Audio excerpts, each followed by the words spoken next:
Good morning. We are in Mexico. We're in the Riviera Maya, which is Cancun is part of that area. We've actually been staying in the little town of Akumal at a very nice Airbnb. I will share the link in the description.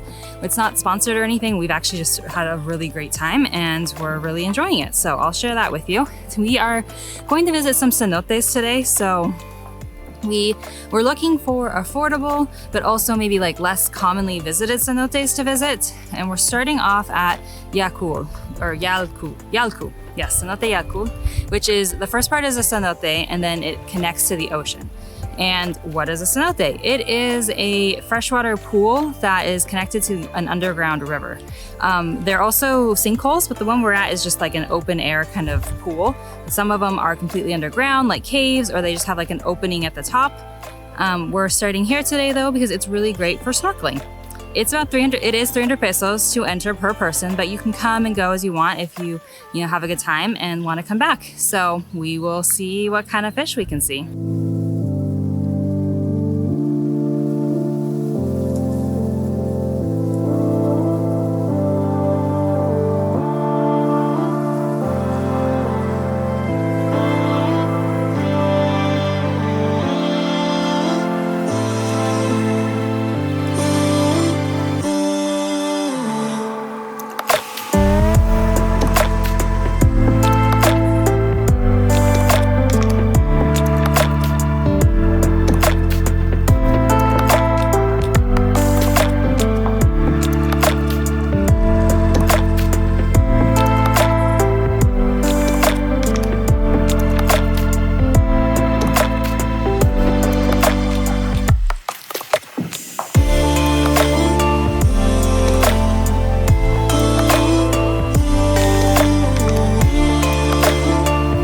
So we snorkeled for about 2 hours. It was a pretty decent amount of time.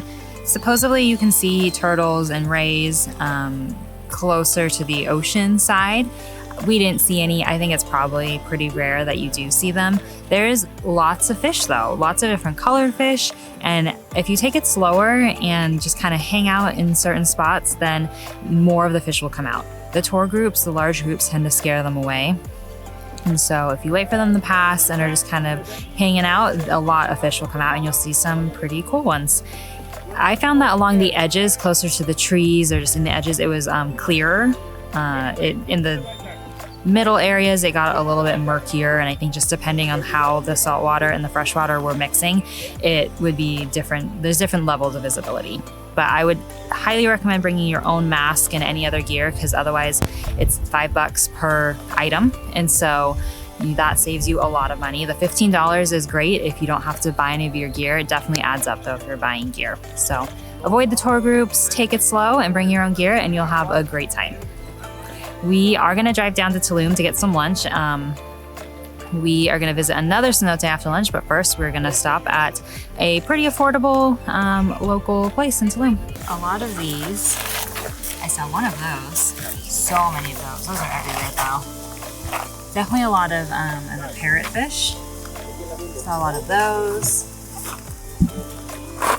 I saw two of this, one of these. No, you didn't.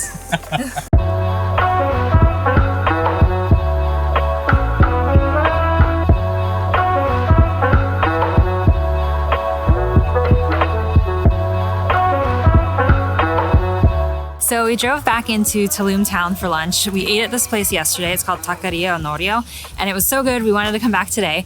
They have cochinita pibil, which is kind of a typical dish in this area. We actually like something called pakchuk better, which is this kind of more blackened pork, more grilled. It's not shredded or pulled, and it has like a citrusy seasonings, and it's really good. So we came back to eat here today.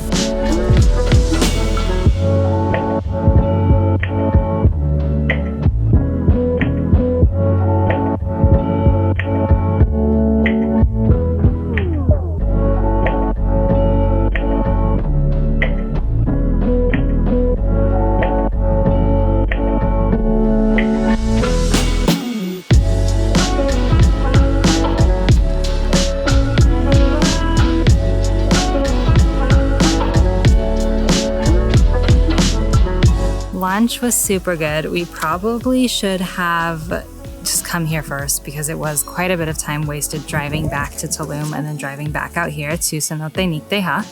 And it's really pretty, definitely worth it. We were a little frustrated just because it seems like all of these cenotes cost so much money now, and it's hard to find information online about like exactly how much they're going to cost because there's articles from years ago, and as this area grows in popularity, specifically Tulum, it seems like the cenote costs are doubling. There's cenotes that you can pay $25 just for the one cenote, and you probably aren't going to spend all day there. So it's really easy for the price to add up. This cenote was 250 pesos for Nicte Ha.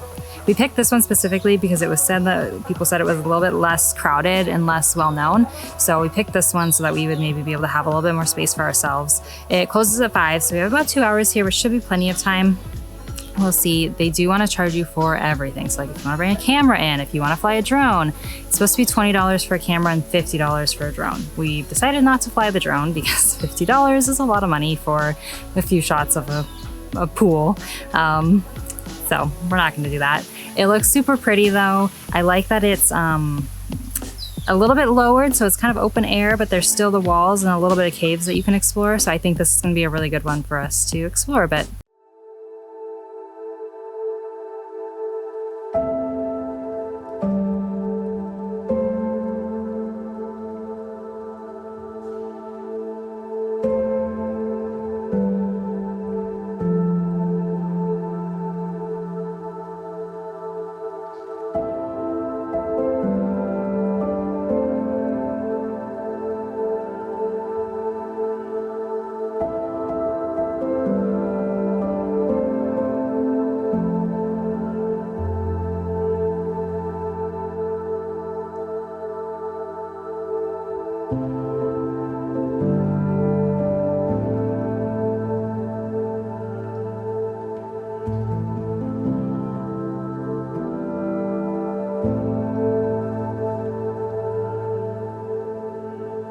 We finished up at the cenote. It is absolutely beautiful. Definitely my favorite thing we saw this trip. The price was a little high. Like I mentioned, it was hard to find prices online. I think as the popularity of this area is growing, prices are just increasing rapidly and exponentially. It's getting kind of crazy. We were here a few years ago and it seems like everything is so much more expensive from when we were last here. It's worth the 250 pesos though, especially if you go later in the day. It was pretty empty. There was a few other people there, and then for like the last 40 minutes before they closed, it was just us, which was wonderful. We've had a good time. Definitely things have changed since we were last here, but visiting a cenote for the first time, 2 cenotes today, was super fun, and I would definitely come back to visit more cenotes. There's, you know, lots of beautiful beaches in the world, but cenotes are kind of this unique thing to this area that are definitely worth a visit when you're here. So we hope that you enjoyed our video here in the Akumal Tulum area, and please, you know, like and subscribe, and we will see you next time.